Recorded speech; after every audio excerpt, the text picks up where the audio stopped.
Bukayo Saka has just broken the Premier League. I don't think you really understand the types and the quality of performances that he's putting in right now. So in this video, I'm going to be talking about why Bukayo Saka was so good against Southampton and why we should stop comparing him to the likes of a Palmer or a Foden, maybe even a Lamine Yamal that a lot of people have been comparing Bukayo Saka to. So stay tuned for it. So first and foremost, why I mentioned Bukayo Saka against Southampton is I think when we watched that game, we were looking at a virtuoso performance, 2 assists and a goal. And aside from that, it's the overall performance, which people don't really speak about because I feel like people just don't watch Arsenal games anymore. People don't watch Arsenal games with a clear mind, with a clear soul, with a clear body, because people are going into these games with agendas. Rival fans are watching Arsenal like, yeah, let's take notes. Bukayo Saka, bad game. Martinelli, bad game. Havertz, how can we cook him? Havertz is a donkey. That's what some people say. It's not my opinion. But when you watch Arsenal, especially recently in the absence of Martin Odegaard, Arsenal have had to adapt. Arsenal have had to look like a different team and they've had to adapt to the qualities that Martin Odegaard brings to the team. As we all know, Odegaard is a player that temporizes in his own way. Combinations, tight spaces, short passes where he can, unlock stubborn defense with those little cute chips or those little interior passes. But in the absence of him, Arsenal have had to step to a new level, and we've kind of seen that. Where I see Arsenal kind of developing in the absence of Martin Odegaard and will continue to develop in the absence of Martin Odegaard is the fluidity that we've been seeing week in and week out. And we really saw it last week against Leicester. Against Leicester, Arsenal put up some crazy numbers. Like if we take a closer look at Arsenal right here, right? I'm on FOTMob, so if they're watching this, hey, they got a sponsor, a brother, right?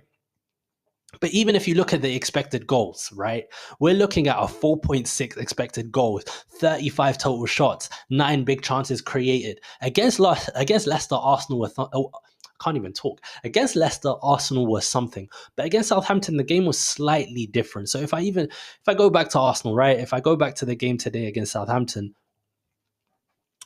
Arsenal was slightly different. Arsenal had to come back, and it was a battle because the first half Southampton were not breaking down, or they weren't, giving gaps to Arsenal. They weren't really allowing Arsenal to get into those spaces where Arsenal can really pose a threat. And from the set pieces, Arsenal weren't really doing much.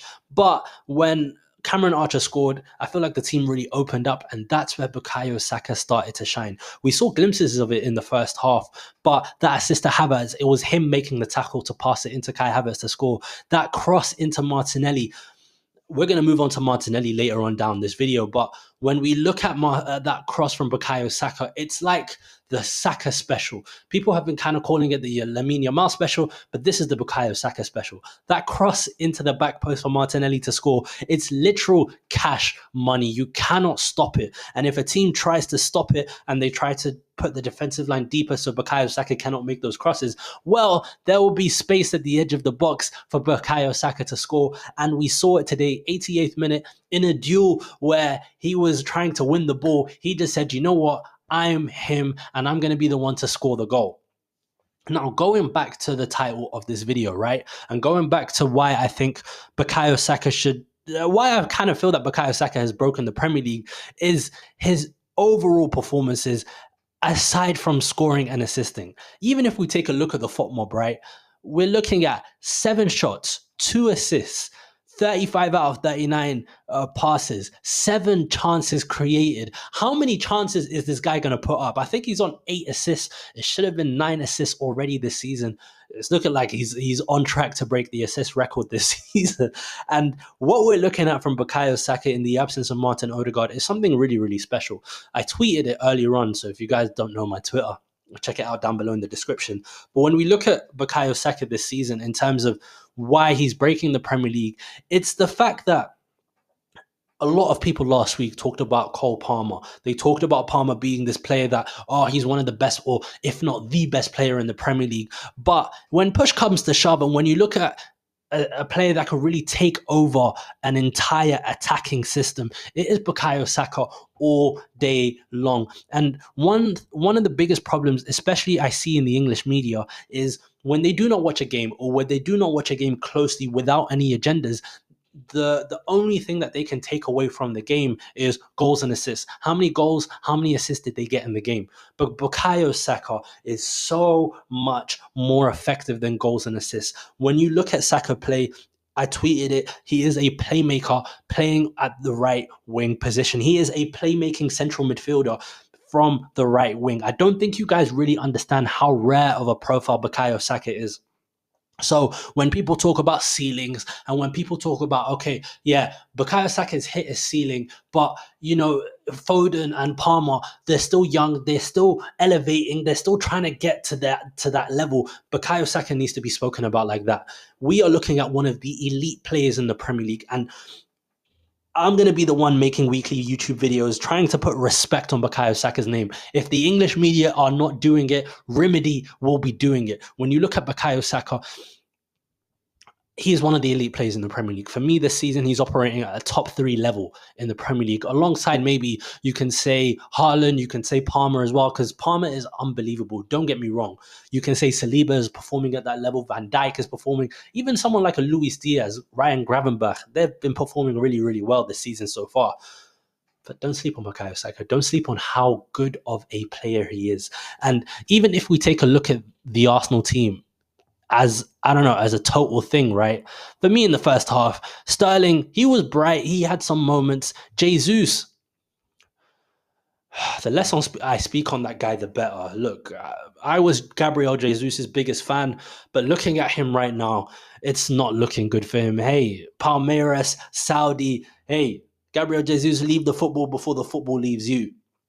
Kai Havertz, a great performance from him once again. One thing I love about Kai Havertz as well is that he's becoming a really dependable figure in that Arsenal team. You know what you're going to get out of Kai Havertz is the channel running, it's the duels, it's the goals. He actually becomes the first player since Robin van Persie to score in 7 consecutive home games for Arsenal this season. I think Declan Rice was good. I think Calafiori, okay, Dibbling, he only got a 6.1 rating, but Calafiori was really, really good today. I think him ghosting into those positions allows the likes of a Gabriel Martinelli, where it allows the likes of a Gabriel Martinelli, who I'll speak about in a bit, come into his role. Like Gabriel Martinelli, it's been tough for him at Arsenal in the last 18 months. We've not really had a functioning left side. Like I remember in the past, it was, a Tomiyasu playing here, a Zinchenko playing here who wants to be behind the ball. Declan Rice is playing here that wants to take up positions. So it's had to have been Martinelli playing in that left wing position by himself. And when it comes to Gabriel Martinelli, unfortunately, that is not his game. That is not a Martinelli type of thing where he's trying to hold width and trying to create for other people. But when we look at Marino coming in, and there was a pass that he played, I believe it was in the second half, where he lofted it into Martinelli, who went through on goal. I think Martinelli in this part of the season, he is going to shine. Against PSG, he had a really good game. Against City, he had a really good game. Against Leicester, he had a really good game. And that cameo coming off the bench in the second half today, it really shows that Gabriel Martinelli is going to be a player that we can depend on over the long stretch of this season. So for me, Martinelli, really good performance from him coming off the bench. Leandro Trossard, look, if you guys follow me, you guys kind of know Leandro Trossard isn't my best friend, but in this new role in kind of playing behind the striker or playing up front by himself, we've really seen glimpses of really good quality from Leandro Trossard. But I'm not going to venture away from the title of this video. Bukayo Saka continuously breaks the Premier League with his performances. Like, one thing I want you to look at, right? If I go on Bukayo Saka, if I check his... Bro, how many greens, bro? Okay, Atalanta, okay, he didn't play so well, but he didn't even get the ball. How many green performances? 8, 7.5, 7.8, 7 where he got hooked at half time because we had 10 men, a 7.9 against Bolton, 8.6, 8, and a 9.3. Stop playing with Bukayo Saka. Stop playing with the greatness that is Bukayo Saka. And I'm going to be the one to tell you every single week how good he is. I'm not glazing. I just want people to put the respect on him. So, yeah, that's Bukayo Saka done. Thank you for watching this video, and I'll see you on another one very soon. Take care.